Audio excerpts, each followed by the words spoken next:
you know, we might push everyone in a bit. Yes, troublemaker. I know that you owe me a lunch. I owe you a lunch? I think you owe me a lunch. I don't believe it.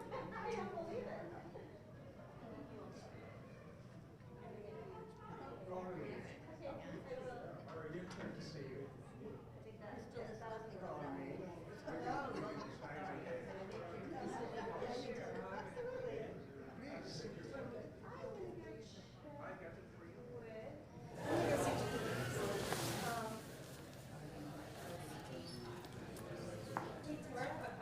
Yeah. Do I need to be mic'd for this? And if so, I know we have a. You're talking to me? You're asking me about that? You were standing up and looking like you're gonna do a thing. No, no. It's one of the ones on the, and it's only if you intend to be on the screen.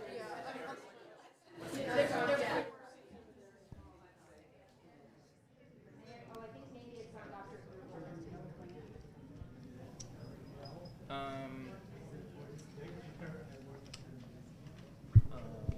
That should be able to turn that on. Oh, look, I took a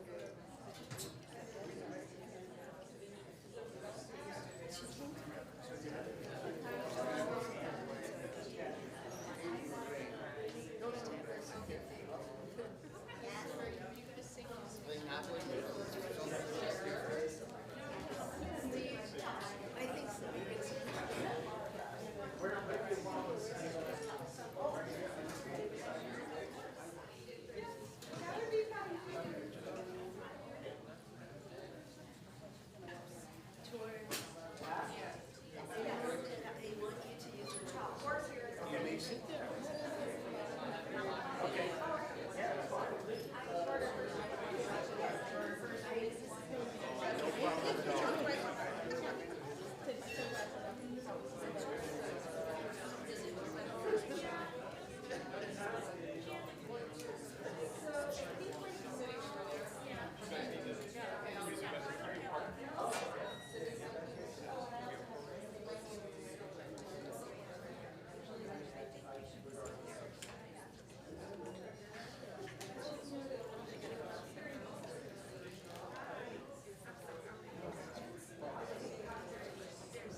And you're sending it to him now? So he might come.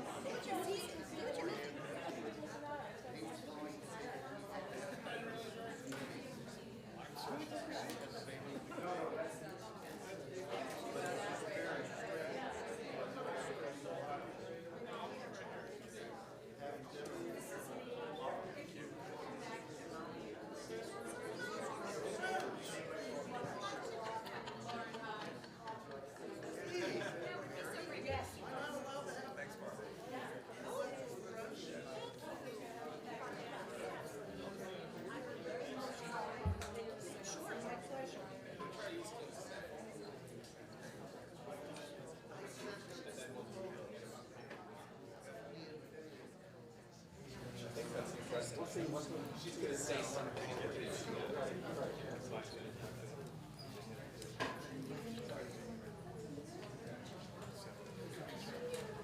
Oh, you mean ecstasy?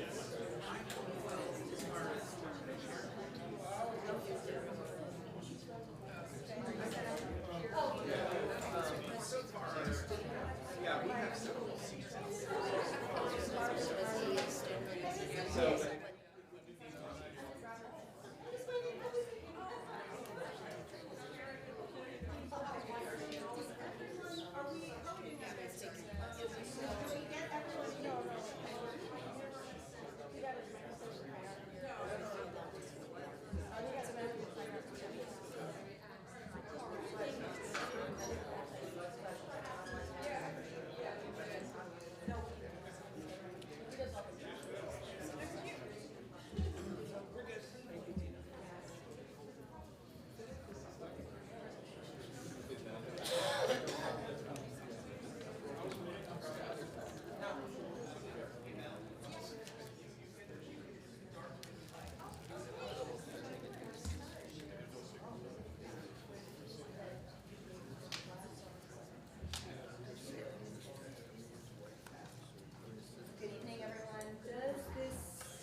have it here. Is it working? The mic? Okay. All right. Good evening, everyone. Please come on in, have a seat. We have seats down here. If anyone is willing to scooch in a little bit and maybe leave like 2 on the end, that would be wonderful since we still have a few guests coming in, but I think we should be able to hold everyone. My name is Melissa Gregory. I am the Dean of the College of the Judith Herb College of Arts, Social Sciences, and Education at the University of Toledo, and I am very delighted to welcome you to this year's Maryse and Ramzy Mikhail Memorial Lecture.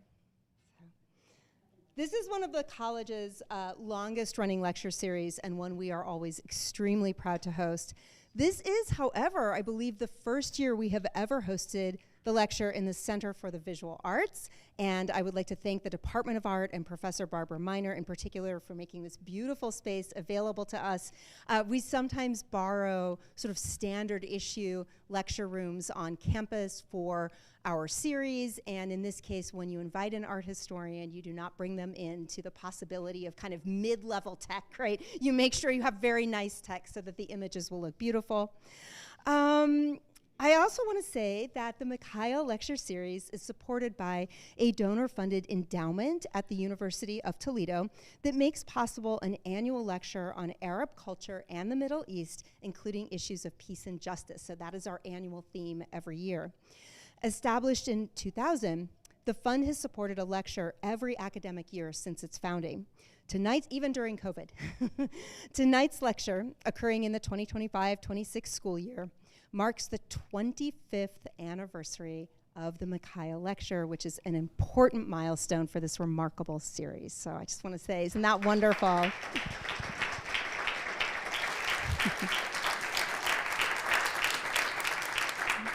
So I just wanted to see, so looking at this crowd, if you have attended the Mikhail Lecture before, I was wondering if you could either stand up if you're able or comfortable, or just maybe kind of wave a hand.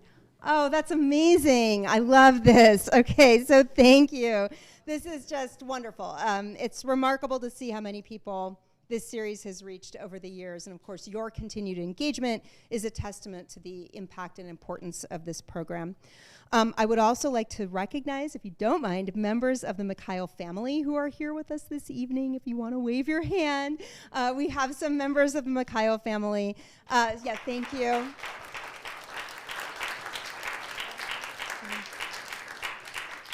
Their vision and generosity made this lecture series possible, and their continued support has helped to sustain it for, again, a quarter of a century. And we're deeply grateful for their commitment to advancing dialogue, learning, and understanding around the cultures and issues of the Middle East. As we celebrate this anniversary, it's also a reminder, of course, that the future of all programs like this depend on continued generosity and support. So if you wish to visit the U Toledo website for this lecture, there are opportunities to contribute to the ongoing legacy and help ensure that it continues well into the future. With that, oh no, actually, I forgot, I'm supposed to remind you. So we're gonna try something new. We always have a Q&A at the end of the lecture, but what happens is that there are always so many questions, and we have to cut it off, and some people don't get to ask this question. So we are going to attempt a new sort of consolidated format tonight where we have note cards. Dr. Lingen has some note cards and pens, and if you have a question, we will make sure that you get the note cards and pens. You just sort of raise your hand and maybe flag. Yes, okay, thank you. And what we'll do is that we have members of the Mikhail committee, Dr. Paroma Sarkar from the Department of English, who is a wonderful asset to this committee, and Dr. Gabby Saman from the Department of World Languages and Cultures, and they're going to quickly review all the note cards and attempt to synthesize themes into questions so that hopefully everyone's theme at least gets touched on in that way. So we'll see if this works. Forgive us if it is slightly less than smooth since it's our first attempt with this particular format, but I think it will be fine. Other than that, it is now my sincerest pleasure to introduce Dr. Tor Mednick, who is professor of art history and head of Art Museum Practices at the University of Toledo. That used to be a concentration within the art history major, and now Art Museum Practices is actually going to be with a full minor that students can add to their art history course of study. Right. Which is, Yeah, thank you. And it's very much the kind of applied end, right, of curatorial work. It's an amazing advantage for our students here. Anyway, Dr. Mednick is, Professor of Art History, Head of Art Museum Practices. His scholarship focuses on 19th and early 20th century Danish and Scandinavian art. He has published and curated many exhibitions in that area and others in the United States and Europe. And he is actually going to introduce, as an expert, our guest speaker for tonight. Thank you.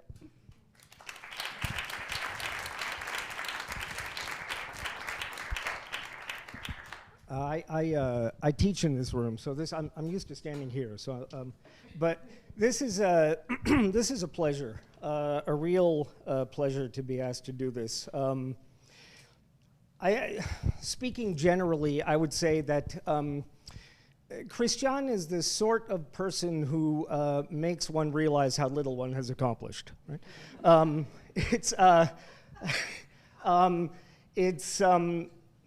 It is an extraordinary body of scholarship, and we'll hear a little bit about it, and of course we'll see an example of it. This is sort of I don't know if it qualifies as a full circle moment, but there is a coincidence here that I was just finishing my doctoral coursework at Indiana when Christiane came as a professor there. And I did not have the privilege, I'm sorry to say, to take a course from her, but I can tell you that those friends of mine who did were profoundly influenced by the experience, and they still talk about it, and they still use the learning, right?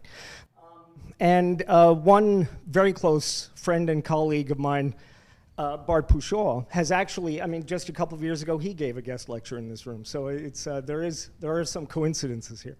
For those of us who did not have the privilege to take a course from Christiane, we have the scholarship, which is an extraordinary and profoundly insightful body of work. I have a little summary here.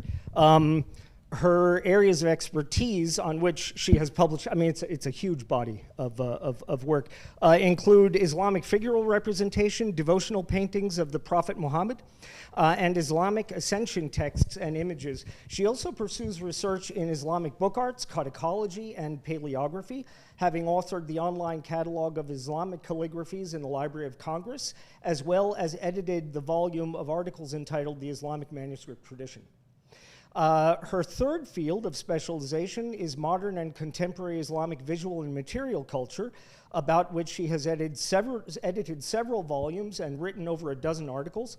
Her work has appeared in Newsweek, The Conversation, New Lines Magazine, Jadaliya, Ayum, and Prospect Magazine, and she founded and directs Khamsin, Islamic Art History Online, a digital platform dedicated to providing free and open access to scholarly talks, hands-on sessions, and pedagogical resources on Islamic art, architecture, and visual culture. I'm not the one you came here to see, so please, please join me in welcoming Dr. Christiane Gruber.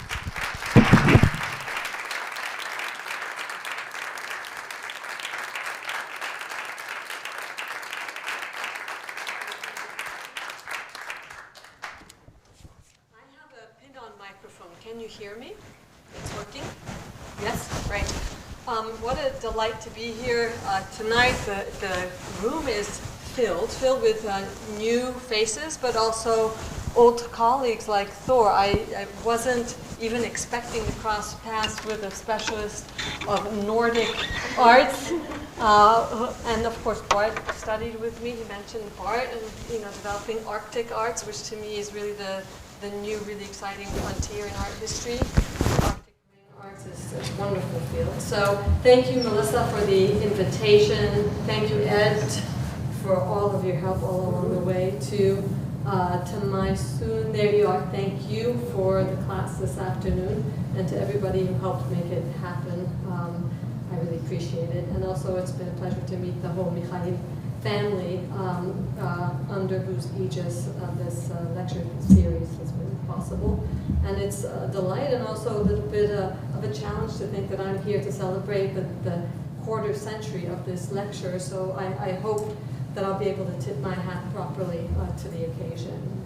So without further ado, I'll head into the talk tonight, which is about images of the Virgin Mary in Islamic lands between 1300 and 1700, a topic I thought would help us discuss how to bridge cultures through the arts.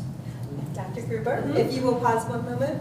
Am That I, microphone right there, the stick mic, we might have to use that one. I'm so is sorry. it not conveying Yeah, properly? yes, that stick mic, we can, I'm so sorry. Here, go ahead, come on. We all want to hear, so take a moment and we will fix this immediately. Should I just You move could this turn now? that, it's okay, that mic is good. Okay. Yes, thank you. Use that. I should probably turn this on. It as should well. now. It was off. Can you hear me?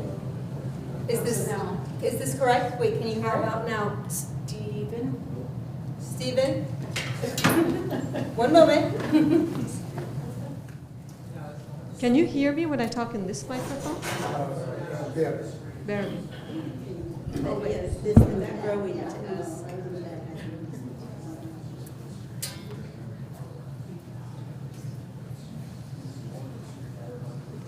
We did do an extensive test check earlier today. And yet, you never know.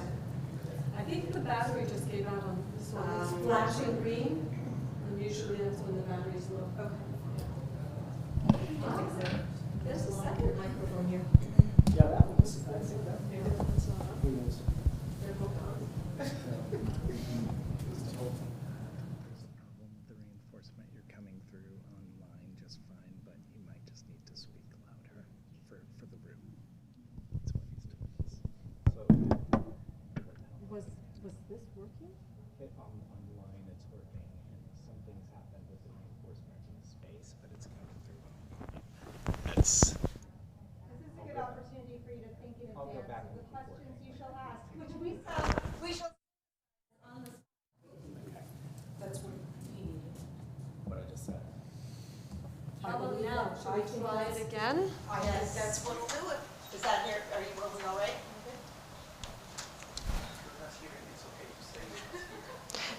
So Melissa, this is on, but the flashing light goes off. That means also the battery is dying.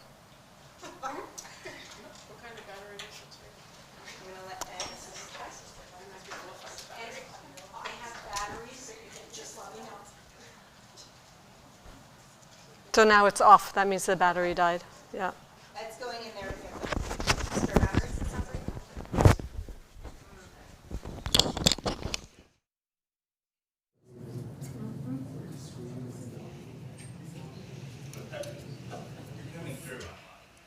I think that it would be great if folks could hear in the room too. That would be ideal.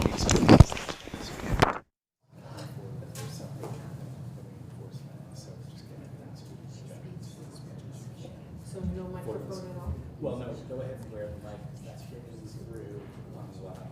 We're online. Do you want to announce this? Yes. So what's happening is we have a problem with the reinforcement of sound with the microphones in the room, which means that the amplifiers are not carrying her voice. On the line, her voice is carrying to the live stream. So I'm asking her to just speak a bit louder. And if some of you are having a hard time hearing in the back, maybe you can move a little closer to the front. That might be a good idea. We do have seats in the front if anyone Yeah, wants to there's come a up. whole row of seats. I'm happy to seat mine. And yes. I just want to also, if this is, it's dying, it's red now, it's actually not going to do anything for that. He says that's coming through just fine on the other line. I'll talk to him again.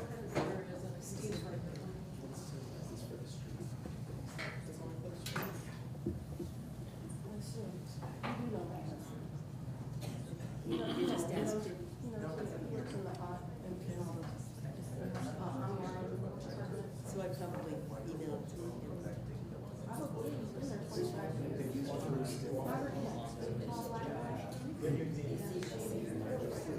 That's right. I may have mentioned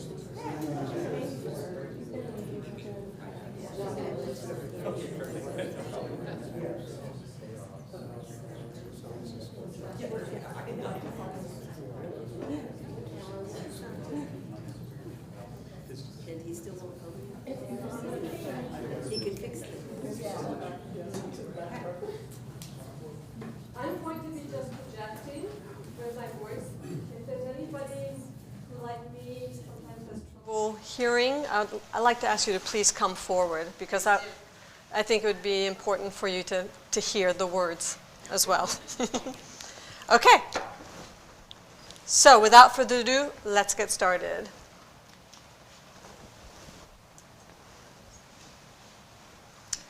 In July 2020, or almost 5 years ago, Hagia Sophia was reconverted into a mosque by the order of Turkish President Recep Tayyip Erdogan. Originally built in the 6th century as a Byzantine church, this sacred edifice was transformed into a mosque at the time of the Ottoman conquest of Constantinople in 1453. Over the subsequent centuries, it acquired features typical of a mosque, such as tall minarets, and it was used as such until 1935, at which time Mustafa Kemal Atatürk, the founder of the Turkish Republic, converted the mosque into a museum, thereby secularizing it. In 2020, however, the newly reconsecrated mosque opened to Muslim prayer, both inside and out, revealing Christian-Muslim cohabitation and contestation over the past 5 centuries. As Hagia Sophia returned to a mosque state, its interior scaffolding was covered with banners inscribed with Quranic verses. Moreover, its figural mosaics became nearly invisible due to the addition of fabric sails, as you can see there. Among others, textile panels fanned out like sun rays in the half dome of the church's apse, which was also the mosque's Qibla wall, thus covering the 9th century Byzantine mosaic depicting the Virgin Mary sitting on a throne while holding the infant Christ in her lap. This composition, known as the Theotokos, or Mother of God in Greek Orthodox traditions, or Maestà in Italian Catholic parlance, was deemed by Turkish political actors a symbol of Christianity best removed from view in the recently reopened mosque. These same actors were also quick to claim that figural imagery is prohibited in mosques. Yet it is important to note that upon the church's conversion into a mosque in 1453, the Ottoman Sultan Mehmet II, also known as Fatih, or the Conqueror, did not order this mosaic of Mary and Jesus removed or covered.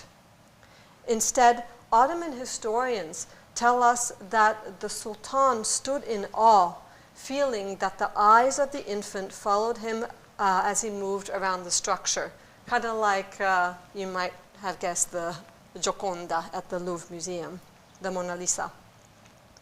And although images of humans are almost never found in mosque architecture, the depictions of Mary and Jesus in Hagia Sophia remained visible in the mosque until 1739. So that's a good 300 years. This display may have been an Ottoman devotional gesture in emulation of the Prophet Muhammad, who is said to have preserved an image of an icon of Mary and Jesus when he destroyed pagan statues at the Kaaba, Islam's holy sanctuary. So the texts tell us there was an icon, probably a fresco, of the Virgin Mary and Jesus inside the Kaaba, which the Prophet Muhammad protected from destruction. In both the early Islamic Kaaba and the Ottoman period Hagia Sophia, figural representations of the Virgin Mary were not considered anathema, and therefore necessitating their removal or their destruction. To the contrary, they acted essentially as a praise to Mary in pictorial form. Indeed, Mary, or Maryam in Arabic, is the most saintly female figure in Islamic traditions. She is the only woman named in the Quran, her 34 mentions outnumbering those of all other prophets, except for Moses, Abraham, and Noah. Moreover, an entire chapter, that's chapter 19, is named in her honor. Entitled Surat Maryam, and you can read it here, Surat Maryam in Arabic, it includes about 20 verses that describe Mary leaving her family to go into isolation, the angel Gabriel's annunciation of her miraculous pregnancy, her giving birth to Jesus by a palm tree, her return to her family and their castigation of her as unchaste, and finally the infant Jesus speaking in witness of his own prophecy and in defense of his mother. Other chapters in the Quran, especially the 3rd chapter, Al-Imran, contain other verses that mention Mary and her life story. These Quranic details were then interpreted by Muslim exegetes, so interpreters of the Quran, historians and artists, the latter of whom depicted Mary in illustrated manuscripts, paintings, drawings, and other media from about 1300 all the way to today. And in fact, today, if you go to Iran and take the metro, one of the metro stops is Maryam, and you'll see mosaics dedicated to her in Tehran today.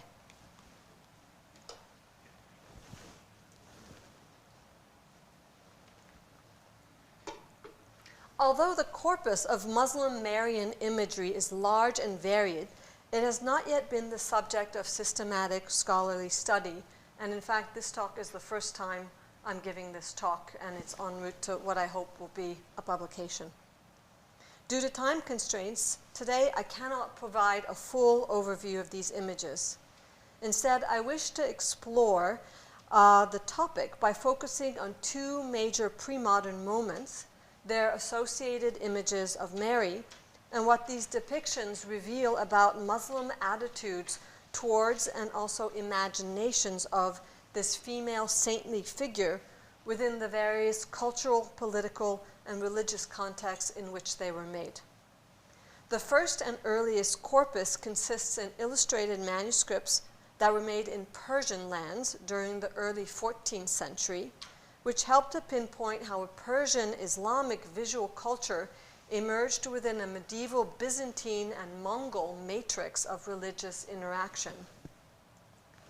The second major cluster of Mary images emerged in Mughal India a little bit later on, during the 16th and 17th centuries. At this time, such depictions spotlight how early modern Muslim patrons and artists actively engaged with European images of Mary at a moment of Jesuit missionary activity and the Mughal crafting of sacred kingship in South Asia. Thus today, we'll focus on paintings made in the Persianate world between 1300 and 1700. So let's begin with the earliest surviving dated Islamic painting of Mary. It's included in an illustrated manuscript of al-Biruni's famous universal history entitled Al-Athar al-Baqiya an al-Qurun al-Khaliya, which is referred to in English by the shorthand title Chronology of Ancient Nations. Although al-Biruni died in 1048, his text and its information about various calendars and geographies continued to be of interest for centuries. As a result, it was copied many times, and this particular manuscript appears to have been produced in 1307 in the Royal Book Atelier of Tabriz in northwestern Iran. Most likely made for a member of the Muslim ruling elite of Mongol extraction, this lavishly illustrated manuscript copy spares no expense. The painting of Mary appears in the text section that discusses calendrical systems, in this case the Persian month of Adar or Ataj. So this is the Persian solar calendar. In his discussion of this 9th month of the Persian solar calendar, al-Biruni attempts to pinpoint the date of the angel Gabriel's annunciation to Mary, and accordingly the exact moment of Christ's birth. So that's why Mary is in a calendar discussion. When was Jesus born? In the text above the painting, al-Biruni is recorded as stating that the angel Gabriel approached Mary to give her the glad tidings of the arrival of the Messiah, or Masih here in Arabic. He goes on in the text below the painting by providing further details, such as noting that Jesus gestated in Mary's womb for 9 months, that Jesus had no human father and came into existence thanks to the Holy Spirit, the Ruh al-Muqaddas in Arabic, and finally, that Jesus' gestation and birth were subjected to the laws of nature. These are the main themes in the text. This and other Islamic sources about Mary and Jesus stress several factors. The two most central to Muslim belief are first that Jesus is the son of Mary and not the son of God. This is an important distinction. And second, that his physical presence and ontological substance are human and not divine. In other words, Al-Biruni presents the Quranic Jesus and not the Catholic Christ, thereby revealing how Christian and Muslim prophetic commonalities also can act as rivets for religious disputation as well. Al-Biruni's text antedates this painting by about 3 centuries. The manuscript's artists therefore illustrated the author's magnum opus while concurrently using their own iconographical language, which emerged from a diverse consortium of painters who were all active in the Tabriz book atelier. This atelier was well known for having attracted, among others, Byzantine, Armenian, Central Asian, and Chinese artists, whose pictorial traditions gave rise to what scholars have called the birth of Islamic religious painting. A number of these artistic strands can be detected in the painting that you see here, in which the winged and haloed angel Gabriel, that you see here on the right, approaches Mary, who sits on the left in a niche-like structure, and here's the niche, while spinning wool and gesturing to Gabriel in a clear act of interlocution.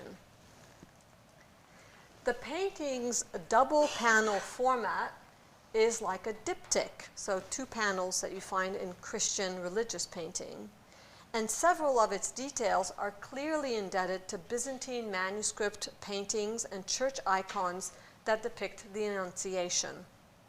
As a case in point, this painting shows similarities with the so-called Ohrid Annunciation, which was made around the same time, that is, around the early 1300s, for the Church of St. Clement in Ohrid in Macedonia. Although the panels are flipped from right to left, right, we've got a flipping of the image here. In both instances, a winged Gabriel approaches and gestures to Mary, who sits in front of a hanging black fabric within a canopy-like structure. So in both cases, we've got a black fabric hanging behind Mary, here, and in both cases, she's in a canopy or in a niche of some sort. In the Byzantine icon, however, Mary's head is framed by a gold halo, which you see here, while in the Islamic painting, it is covered with a pink head overcloak. And that's a topic we'll talk about in a little bit. Although Byzantine texts remain largely silent about Mary's canopy, the images appears to recall icon canopies that were used in Byzantine churches to venerate icons of the Virgin, as can be seen in the frontispiece of the Hamilton Psalter made in Constantinople around 1300. In both paintings, Mary the person, right here, and Mary as an icon, so this is a painted icon that was hidden behind veils and worshipped inside of a church. In both cases, she is in a canopied state that includes fabrics that allow for ritual veiling and unveiling. For their part, Islamic sources don't mention really the veil per se, but they do mention Mary's mihrab in Arabic, which is also defined as her secluded cell for devotions. The Quran's 3rd chapter describes the prophet Zechariah visiting Mary in her mihrab, a sanctuary where she lives isolated in devotion to God, where she is miraculously provided with food and sustenance, known in Arabic as rizq. The Quran's interpreters, including the 14th century exegete Ibn Kathir, interpreted Mary's mihrab as her place of worship, which pays tribute to her sovereignty and her majesty. Mary is thus shown in the Islamic painting as sitting in regal glory within an arched niche that in fact recalls many of the mihrabs that mark the Qibla walls in mosques. So there's a fusion, right, between mosque architecture and the devotional cell of Mary. As a result, the Islamic painting has visually reinterpreted a Christian one, transforming Mary's church canopy into a mosque niche. The same translational process seems underway with the black fabric that hangs behind Mary in both paintings. In the Byzantine icon, the textile hanging may suggest the cordoned off ciborium. Let me make sure we stay here. In the Byzantine icon that you see here on the left, the textile hanging may suggest a cordoned off ciborium or the icon screen in an Eastern Orthodox church. So in churches that are Eastern Orthodox, you'll have a screen in front of an icon. In addition, as Eunice Dodderman-Maguire has shown, textiles act as powerful thresholds in Byzantine sacred and secular sites, where they demarcate symbolic space and are used to ritually reveal and veil both individuals and artifacts. While curtains were likewise used in sacred and secular spaces in Islamic traditions, in this painting, the black fabric behind Maryam appears as if a stretched curtain or oversized pillow ornamented with patterns that are woven or embroidered with white threads. So we've got some wonderful patterns there. On the one hand, this object seems inspired by Byzantine images of Mary, while on the other, it is likely indebted to the Arabic term hijab, which is used in Islamic narratives about Maryam, and many of you already know this term hijab. For example, two verses in the Quran relate that Mary withdrew to an eastern place where she screened herself off from her family, after which the angel Gabriel appeared to her. The term for screening here that's used in the Quran for Mary secluding herself is hijab, which also means veil or curtain. In his explanation of these verses, the medieval Quranic exegete Ibn Kathir clarifies that Maryam hid herself from her family, and the Arabic verb is istatarat. This Arabic verb is derived from the triliteral root satara, which means to hide, conceal, shield, protect, and to be veiled from view. It also can mean a curtain, a drapery, or a window screen when it's used as a noun. Finally, the passive adjective mastur, or mastura in the female, means hidden, invisible, veiled, or chaste. The latter expression, chaste, often describing Mary as a virgin, especially when her kinfolks accused her of sexual profligacy upon seeing her pregnant. So her nickname is Maryam Mastura, the chaste Mary, or the Virgin Mary. It thus can be argued that within an Islamic semiotic context, Mary's hijab, both worn as a veil upon her body and stretched as a curtain behind her, serves as a visual marker of her deep religious devotion as removed from view, as well as her preeminent status as Jesus' immaculate or chaste mother. Just like the Muslim Maryam concords with and yet departs from the Christian Mary, so too does the angel Gabriel. In both paintings mentioned previously, Gabriel is a human being that wears a long robe with large wings sprouting from its back.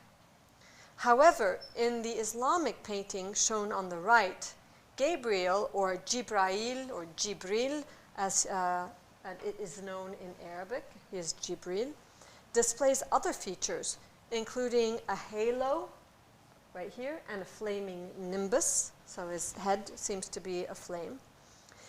Large fluttering ribbons that girdle its waist. So here we have kind of a cummerbund with a lot of little fluttering ribbons.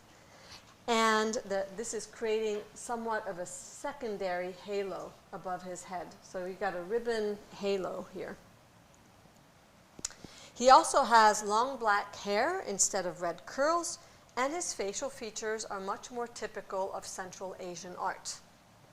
These elements suggest an Eastern rather than Western iconographical source for this medieval Persian depiction of the Angel of the Annunciation. So while we might want to see a Byzantine painting as the source for all of the images, it's quite possible that the angel itself is deriving further east. So with that in mind, let's talk about where these angels might be coming from. Islamic drawings and paintings from the early 1300s reveal creative experimentation with forms and compositions, including angelic ones. For example, a number of preparatory drawings made with red ink are now preserved in the so-called Dietz albums in the Staatsbibliothek in Berlin. In these drawings, artists sketch and perfect their angels, some of whom sport crowns on their heads and others not. Some hold platters and cups, while others carry crowns and perfume bottles. And still others are shown holding long waist ribbons, or their lower bodies are dissolving into cloud puffs. So here's a body that becomes a puff, right? And they're really trying to perfect these items, the crowns, and so on.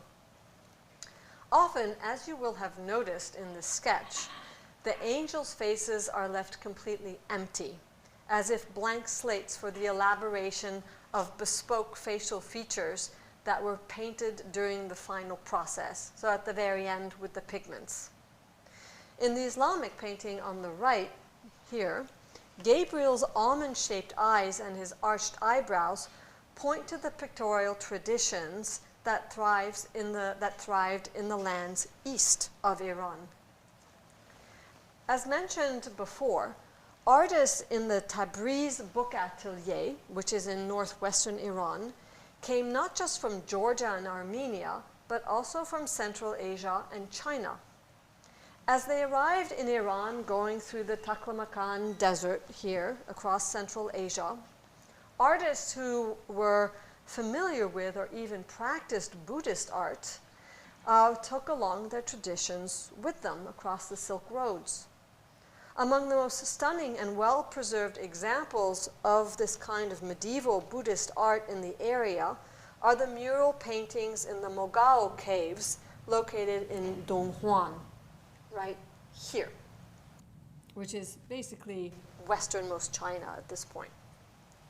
During the late Tang period, many 9th and 10th century murals in Mogao depict the Buddha, Buddhist priests, and monks as dancing figures with ribbons. So here you can see a dancing figure with waist fluttering ribbons. Most importantly for our purposes today, there are many paintings of apsaras, and these are the celestial nymphs of Hindu and Buddhist traditions.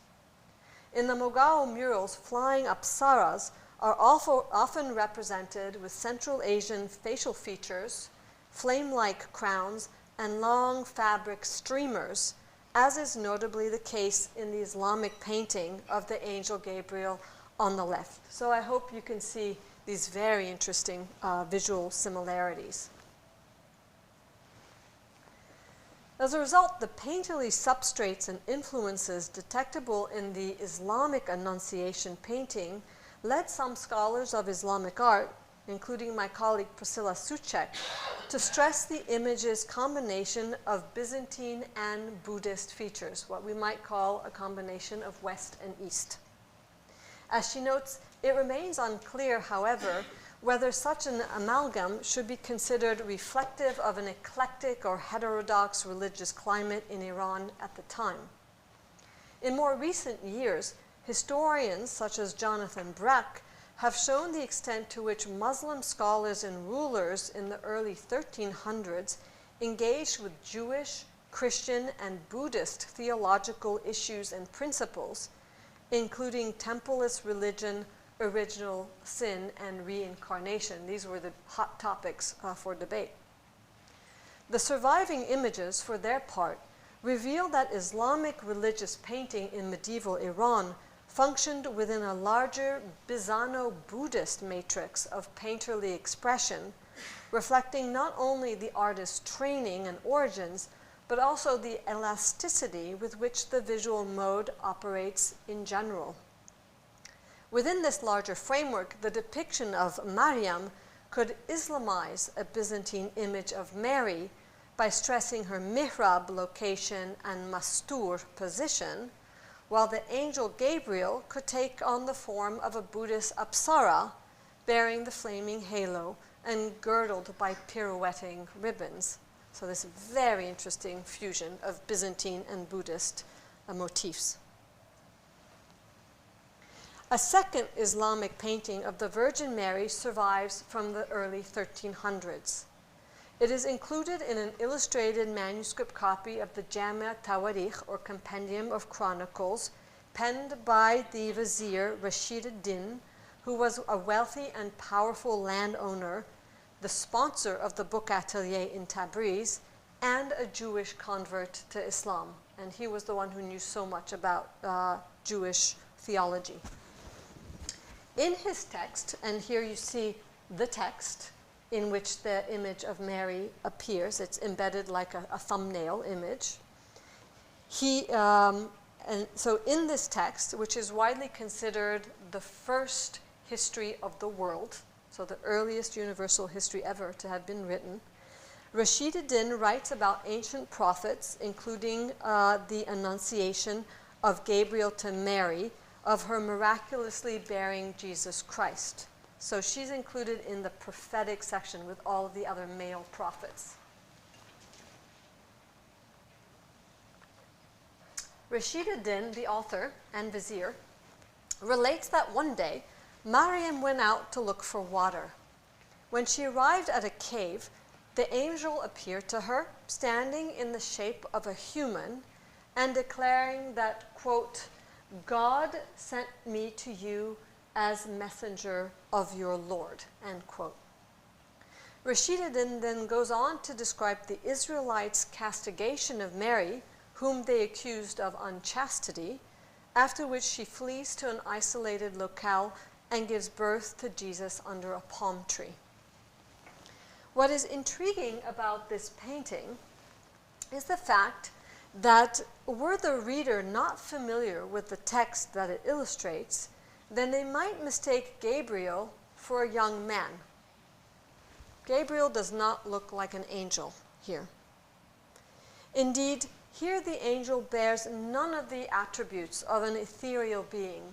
No wings, no crown, no aureole, no halo, and it is a flightless and fully afoot human being. In this regard, the artist has followed the text closely, where Rashid ad-Din mentions the cave, and we see the cave right here, Mary searching for water in the wilderness, and here she has her jug as she searches for water, and Gabriel as shaped in a human form, right? And if I were to go back, for those of you who can read Arabic, the expression is surat al-shakhs, so the shape of a person, right? So that's a human form, and that's what's in the text. Rashid ad-Din relied on and synthesized previous textual sources in his Compendium of Chronicles. Among others, he consulted and even wove into his narrative Quranic verses, the most important of which, for the Annunciation episode, mentions a spirit that was sent to Mary, appearing before her, perfectly formed. And here I've placed the Arabic. A number of exegetes, including Ibn Kathir, interpreted these words to mean that Gabriel took, quote, the shape of a full and complete human being. So this is the interpretation, right, of what he is shaped like, or it really should be what it is shaped like because it's an angel. Similarly, in his History of Kings and Prophets, the medieval historian At-Tabari mentioned Mary's water jug and the word ruh, which means spirit, as Gabriel in the shape of a handsome man. Modern scholars, above all Barbara Freyer-Stowasser, have argued that this Islamic stress on Gabriel as a handsome young man blowing life into Mary functions as a way to undercut the Christian view of God's impregnation of the Virgin and hence reject the divine status of Jesus as the Son of God. In other words, Mary was impregnated by a handsome young man.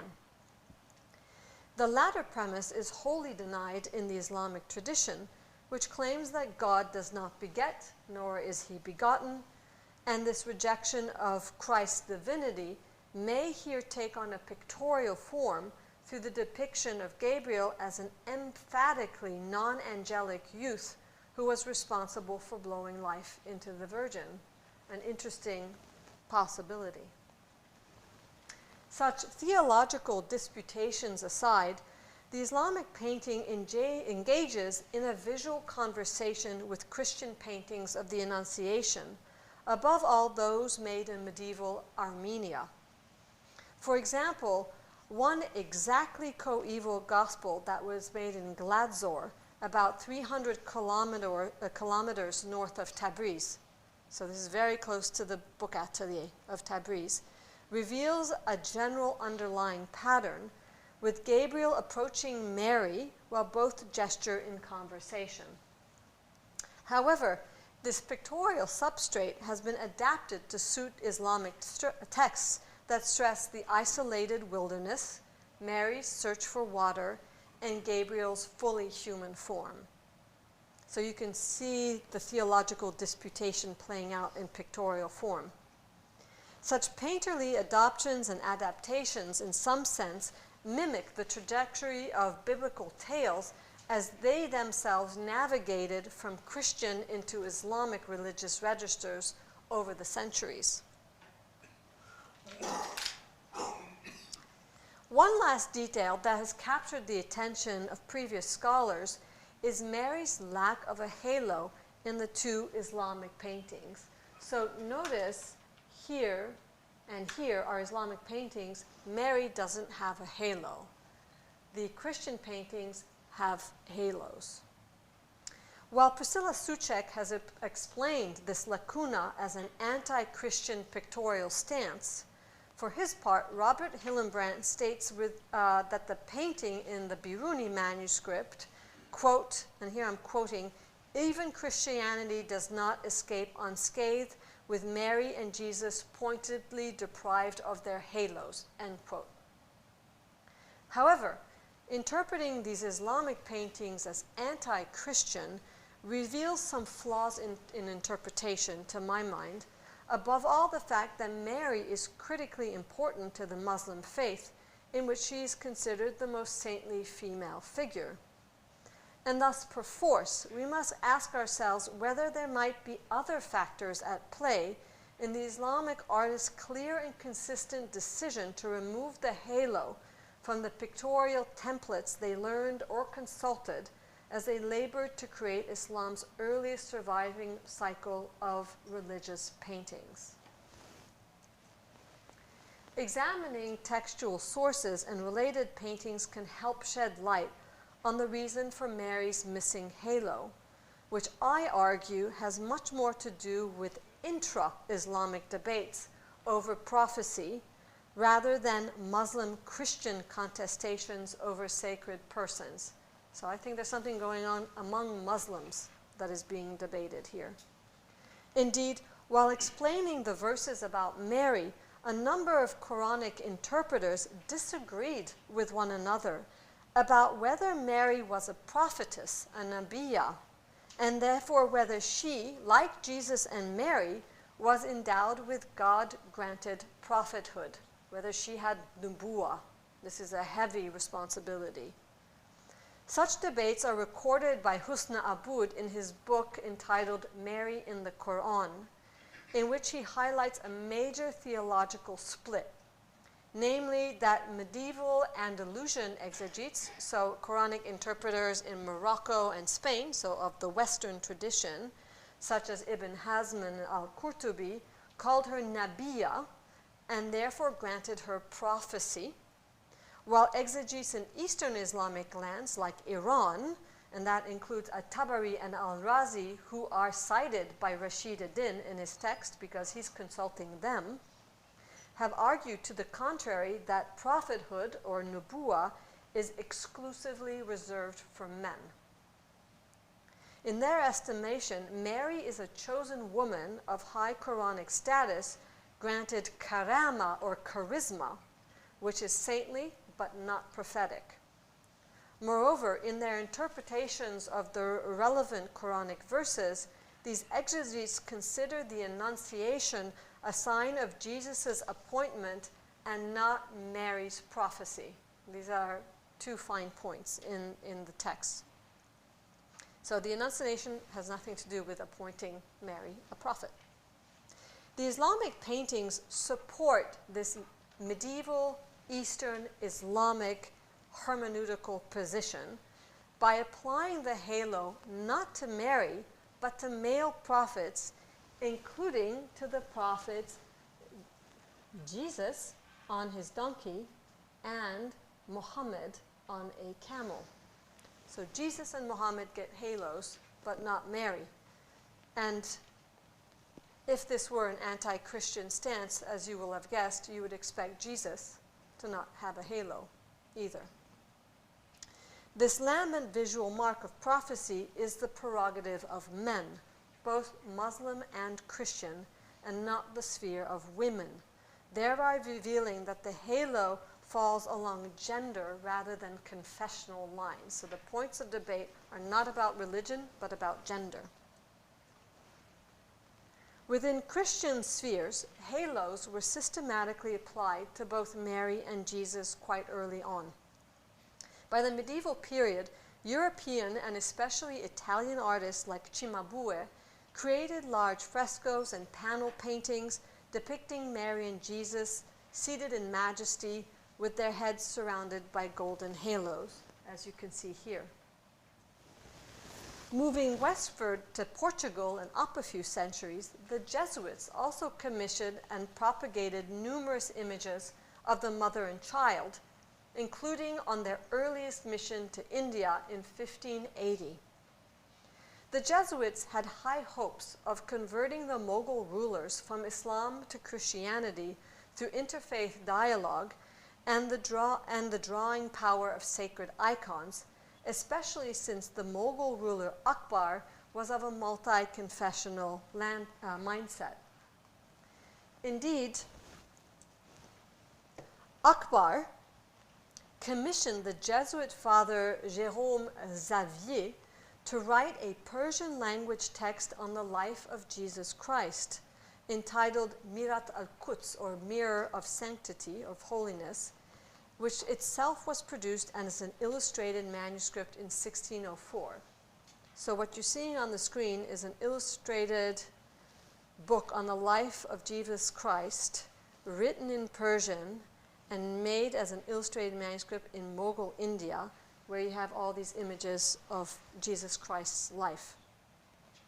Akbar, the Mughal ruler, was also so impressed by the exacting technique of Christian images that he asked his artists to imitate them.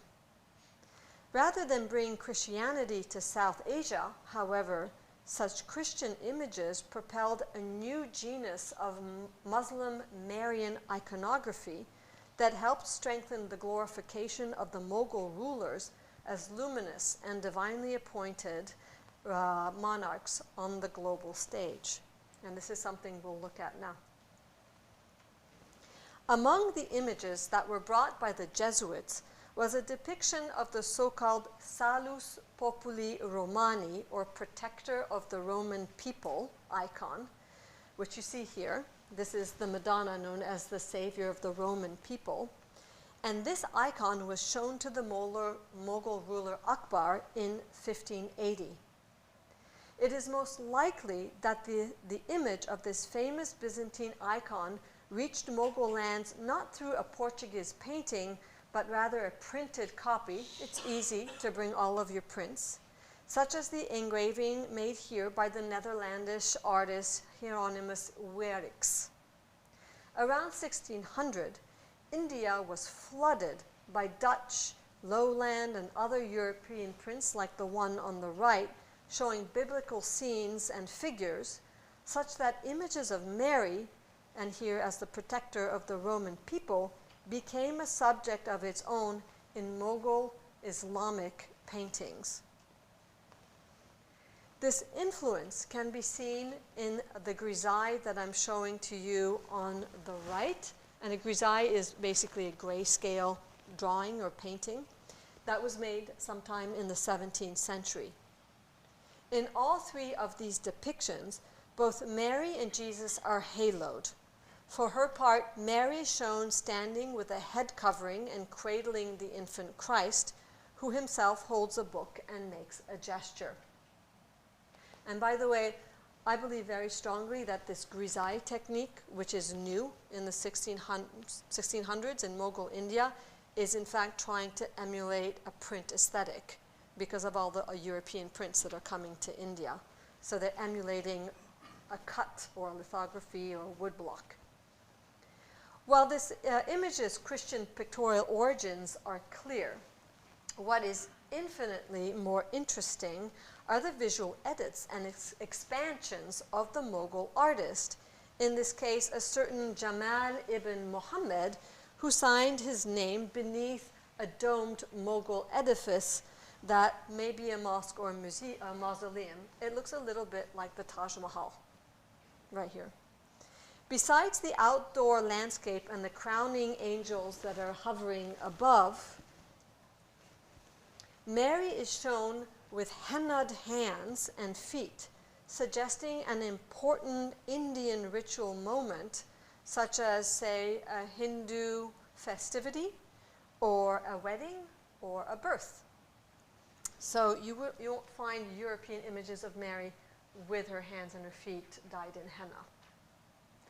In addition, her head covering no longer sports a cross. I hope you noticed the cross in previous images, as it did in European paintings and prints. Instead, this symbol has been replaced by a jewel ornament right here, effectively de-Christianizing the scene while also rejecting Christ's crucifixion, an abject form of death that is entirely omitted in Islamic narratives of Christ's life. So Muslims do not believe in the crucifixion, so it has been removed from the picture quite literally.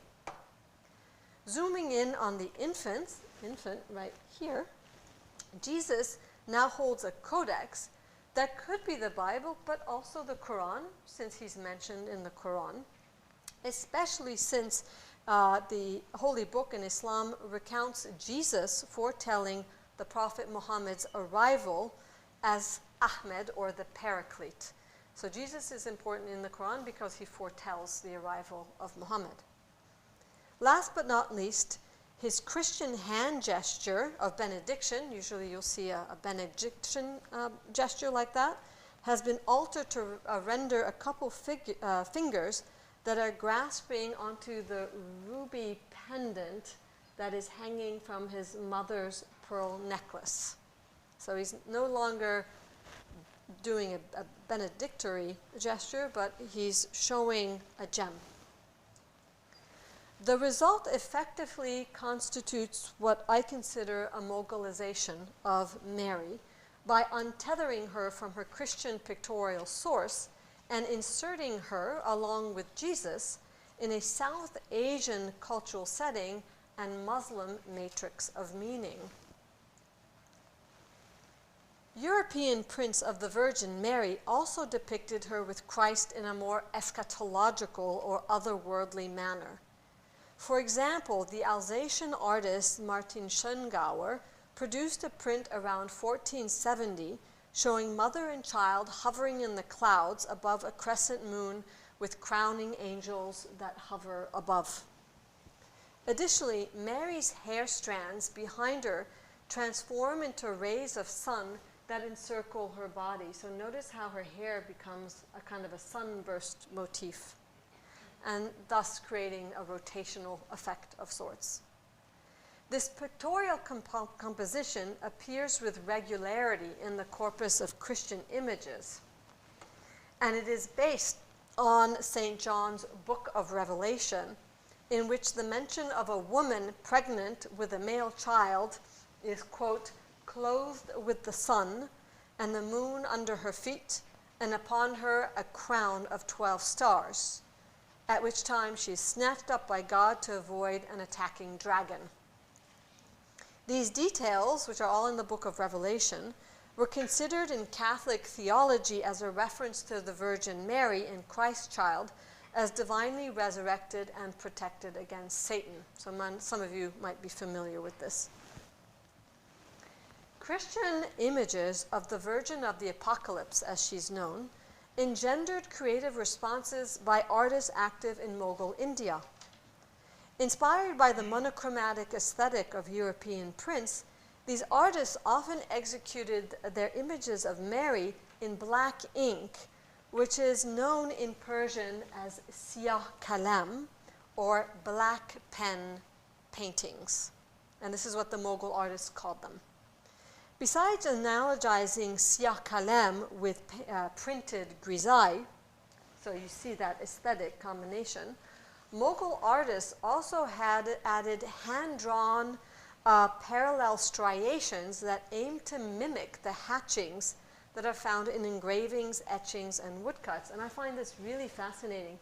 You'll notice here all of these striations that look like it was cut in the wood, but this is a drawing, so it's mimicking a European print in a black ink painting. The Mughal artists thus turned to Western pictorial materials as sources of inspiration, translating prints into drawings and generating local artistic responses to European images of Mary, their printed medium, so the in-betweens that are the prints, and their grisaille aesthetic. These images pay witness to the emergence of Mughal Occidentalism. So this is not Orientalism, this is Occidentalism, right? In theme, medium, and technique, and this several centuries prior to the birth of European Orientalist painting. And if any of you are interested in this topic of Mughal Occidentalism, I can refer you to my colleague Mika Natif's book by the same title. It's the key study on the topic.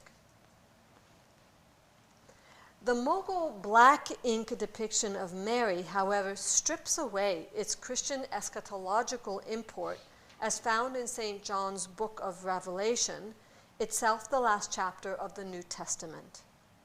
So no Bible inscriptions here at all.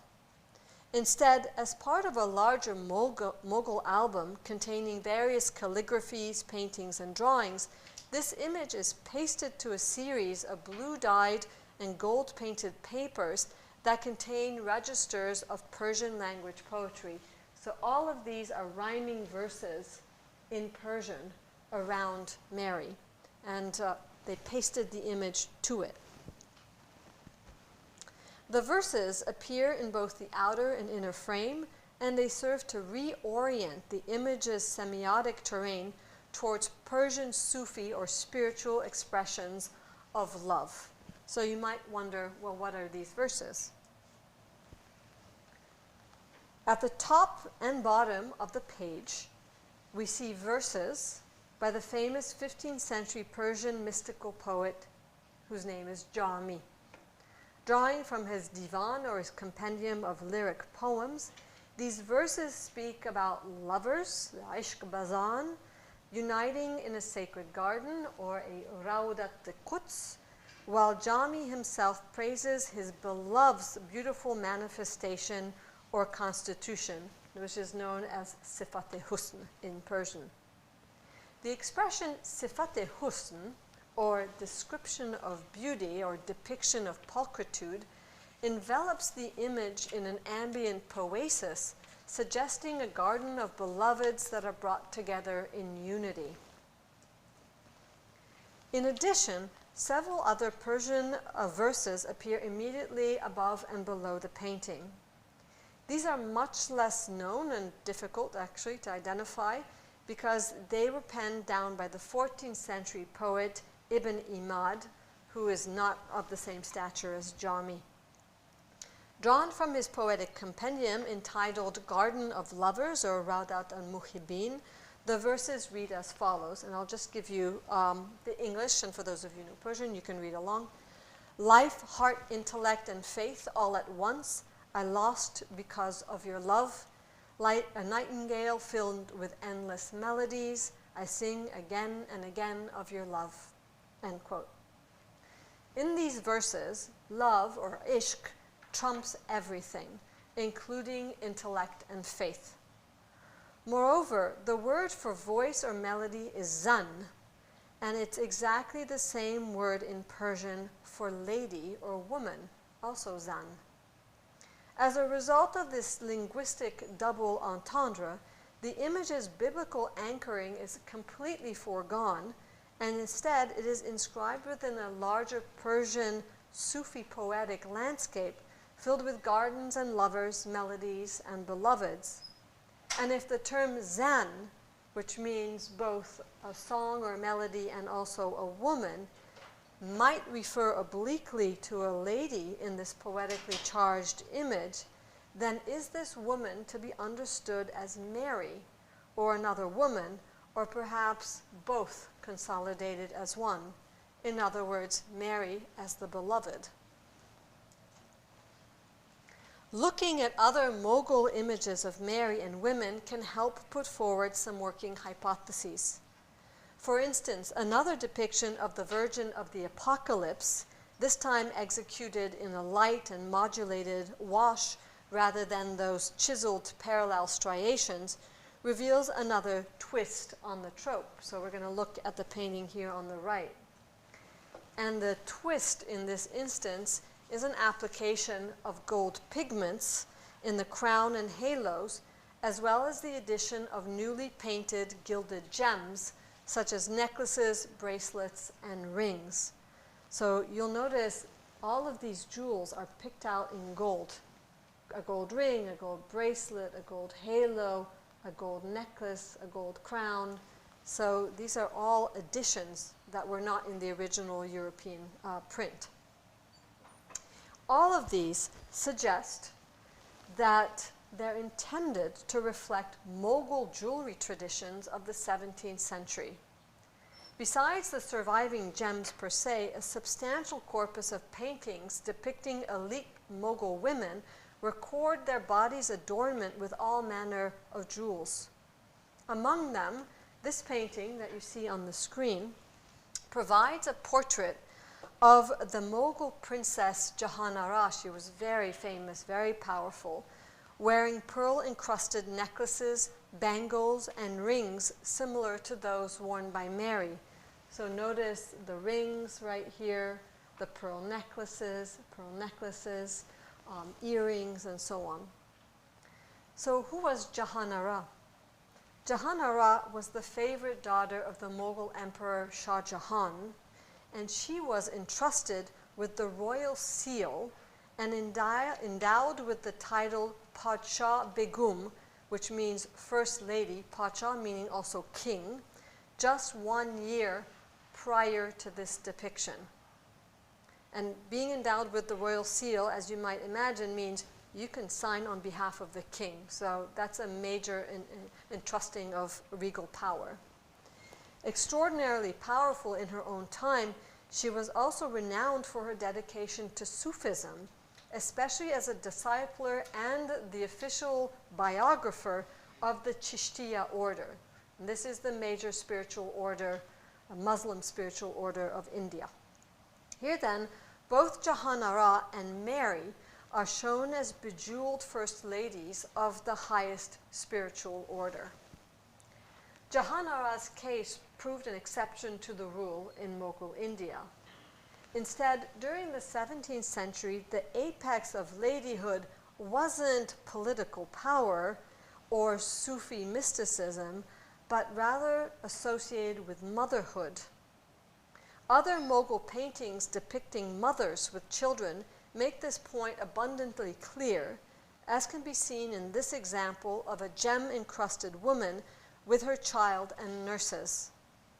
The event that is celebrated here through the application of henna to her hands and feet is likely a major moment in the child's birth. This is still a toddler, as you can see here.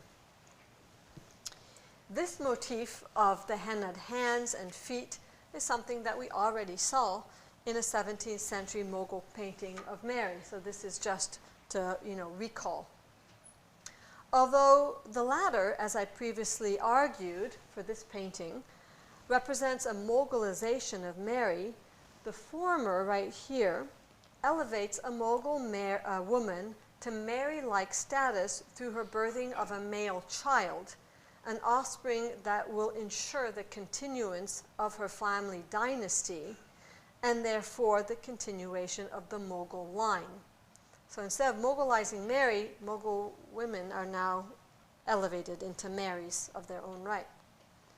Both images essentially cross the micro and the macro scales by linking individual with empire and by associating male newborns with their community's safekeeping and even salvation. That elite Mughal women were granted the title Maryam az-Zaman, or Mary of the Day, further suggests a temporal elevation of regal motherhood to quasi-cosmic status within a Mughal symbolic worldview and its attendant visual imagery. One of the Mughal women who earned this title, Maryam az-Zaman, or Mary of her day, was Akbar's wife, the one who commissioned that illustrated life of Jesus Christ. So the wives of rulers were known as Mary of their days. The other notable feature in the Mughal depiction of a mother and child is the lady's right breast, which is prominently exposed in direction of her newborn. So you'll notice that her breast has been exposed. While this might be interpreted as merely a domestic nursing scene, for those of you who are familiar with Christian iconography, the lactating mother motif is a staple of Christian Marian iconography. European printed images of the so-called Madonna lactans, or lactating mother, arrived in Mughal India through the Jesuit missions from the late 16th century onward. The prints were then collected into albums where at times they were gilded and illuminated with various pigments. This responsorial urge also led Mughal artists to imitate European Madonna lactans images, as we can see in these two compositions, here and here. So this one and this one, this is just a detail, that are now included in the Gulshan album that is held in the Royal Manuscripts Library in the Gulistan Palace in Tehran.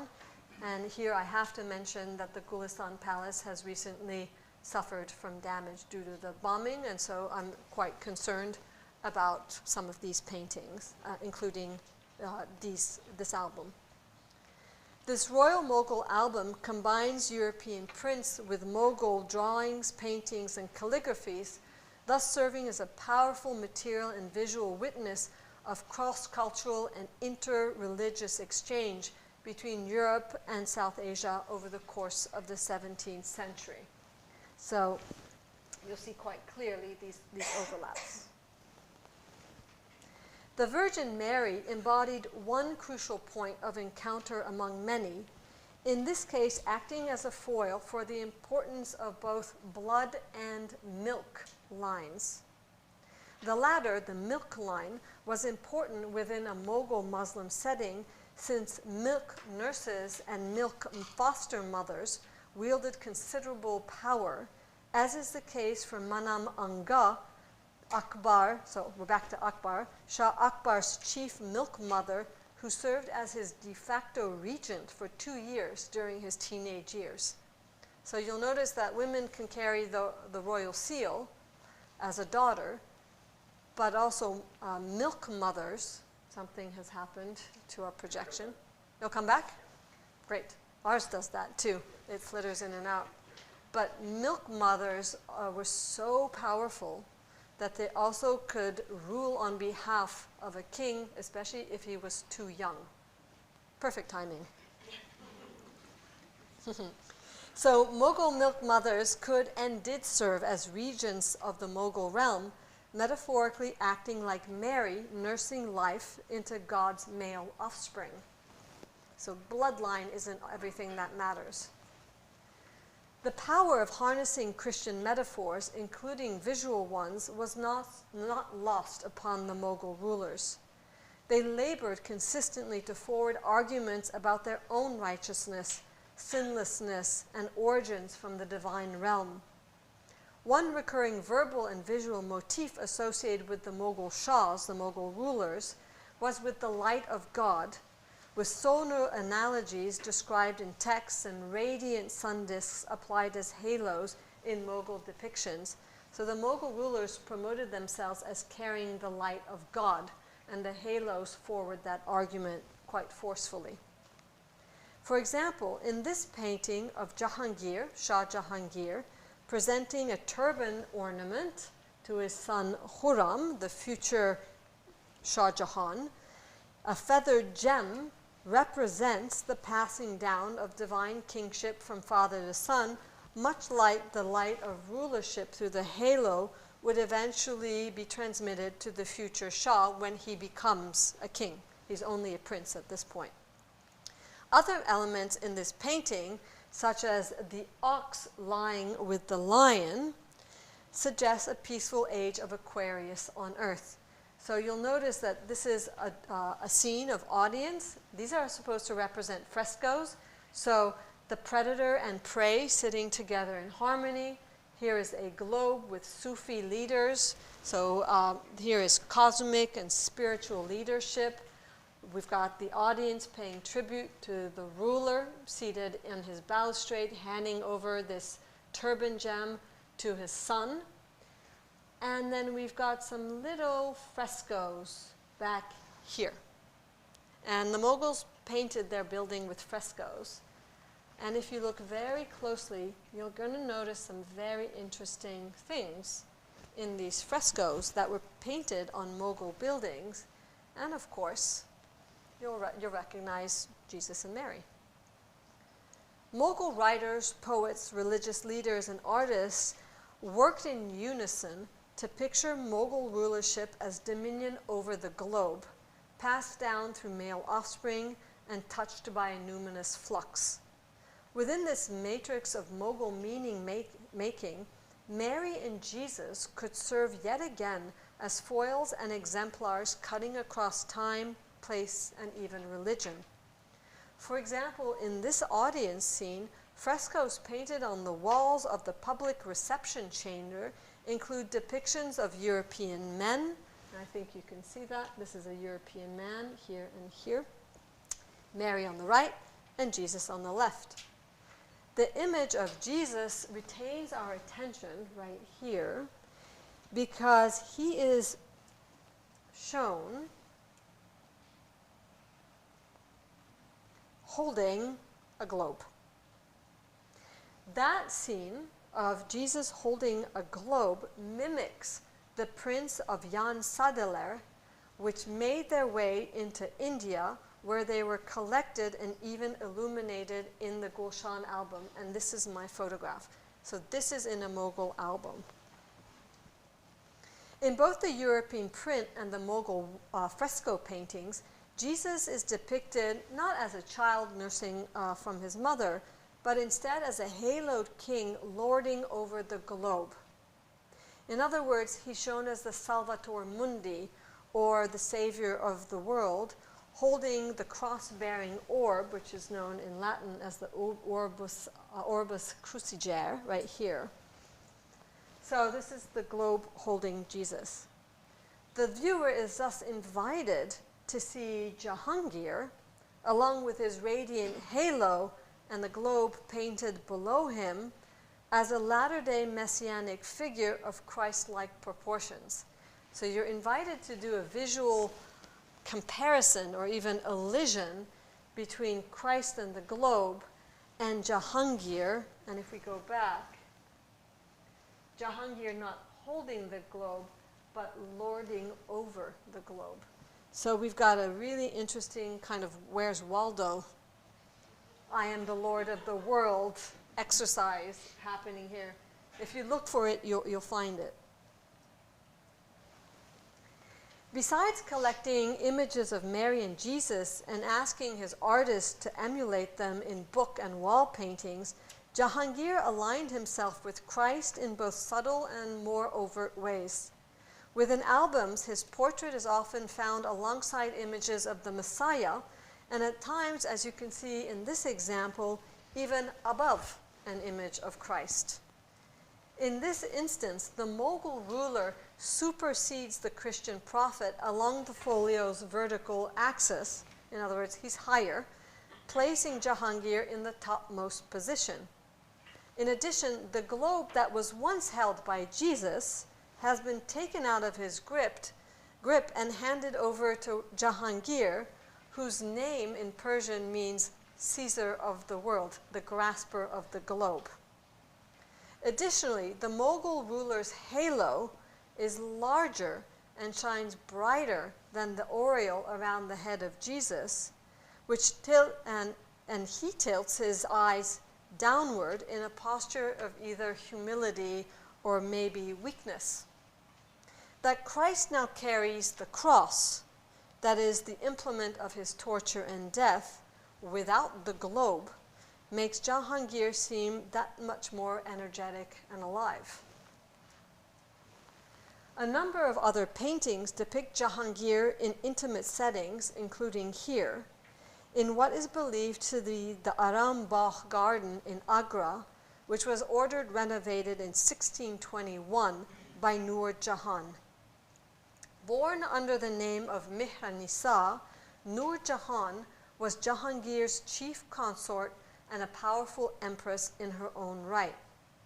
Her honorific name, Nur Jahan, or Light of the World, was bestowed upon her by Jahangir after their first sexual intercourse. Although her name's solar metaphor is clear, the sun disk halo in this painting, right here, and you know where I'm heading with this, is reserved only for Jahangir, the male, and the current ruling dynasty, whose power would then pass down to his son Khurram, the future Shah Jahan, who would eventually get a halo too.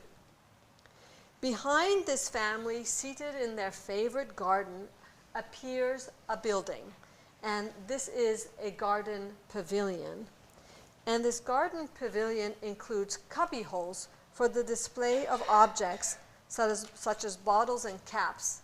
And it also has fresco paintings that depict animals, and last but not least, portraits of Jesus and Mary. So here is our pavilion. Here are some frescoes. Here is Jesus, and here is Mary. Not simply ornamenting the walls of a pleasure pavilion, these two images hovering above the scene help craft a visualized discourse on prophetic rulership and immaculate motherhood, firmly anchoring both grand metaphors in the persons of Jahangir and Nur Jahan immediately below them. And indeed, their names, Jahangir and Nur Jahan, the Caesar of the world and the Light of the world, serve as plaudits for their positions as possessor and illuminator of the world. These are positions for Mary and Jesus. While the Jesuit missionaries had hoped that images of Mary and Jesus would lure the Mughals from Islam to Christianity, they seem to have had quite the boomerang effect. Instead, They provided further rhetorical and visual maneuvers for the Mughal elite to see themselves as carriers of divine light, passing down from father and mother to son. Like this example, plenty of Mughal paintings seem to depict a regal mother, jeweled, crowned, and enthroned, accompanied by her male child. And here it's a fun scene because he's playing with a rattle and sniffing some really cute flowers. However, upon close inspection of this kind of playful scene, we will notice tiny inscriptions that clarify for the viewer that this woman with Mughal facial features and jewelry is in fact Maryam with a flaming halo, and her equally lambent son is Isa. So there's no, confusing these characters. Thus, as we come full circle, I'd like to return to the image that opened this evening's exploration, namely the Byzantine mosaic of Mary and Jesus in Hagia Sophia, here on the right. While some actors today might see in such a composition a Christian antithesis to Islam in figural form, the corpus of images made in pre-modern Muslim lands, especially those made in Iran and India from the 14th to the 17th centuries, bespeak of a much more complex and dynamic landscape of meaning when it comes to the Virgin Mary. Whether alone or as part of a mother and son duo, Maryam could be imagined in Islamic thought and pictorial traditions as the quintessentially chaste woman approaching but not privy to the realm of prophethood, especially as seen in medieval Iranian thought and painting. In early modern South Asian lands, she also could transform into the luminous mother of millennial sovereigns who were likened to Christ the King, enframed by Persian poems and promising of long and prosperous life. While Mary could serve as a point of contestation between Christian and Muslims, her pictorial renderings also reveal inter-Muslim debates and one of the greatest meeting points of Islamic, Persian, Central Asian, Buddhist, Byzantine, Armenian, Christian, and South Asian artistic traditions. Telescoping these many strands across time, place, and religion, Mary bursts with a multiplicity of meanings, a richness that we must strive to maintain and highlight rather than conceal under the veils of political and religious polarization. Thank you very much.